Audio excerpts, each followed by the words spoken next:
இன்றைய பாவூர்சத்திரம் மார்க்கெட் காய்கறி விலை நிலவரம். தேதி ஜூலை 27 2025. வெண்டைக்காய் 28 ரூபாய். சீனியவரைக்காய் 40 ரூபாய். புடலங்காய் 30 ரூபாய். அவரைக்காய் 48 ரூபாய். பயிர் 32 ரூபாய் முதல் 35 ரூபாய் வரை. பாகற்காய் 25 ரூபாய் முதல் 35 ரூபாய் வரை. சுரைக்காய் 14 ரூபாய். பூசணிக்காய் 9 ரூபாய். தக்காளிக்காய் 15 ரூபாய். தக்காளிப்பழம் 25 ரூபாய். கருவேப்பிலை 15 ரூபாய். முருங்கைக்காய் 14 ரூபாய்.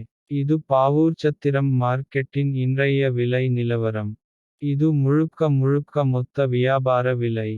மேலும் இது போன்ற மார்க்கெட் விலை நிலவரங்களை தெரிந்து கொள்ள நம்ம டிஎன் ஃபார்மிங் சேனல் ஐ சப்ஸ்கிரைப் செய்து கொள்ளுங்கள். நன்றி வணக்கம்.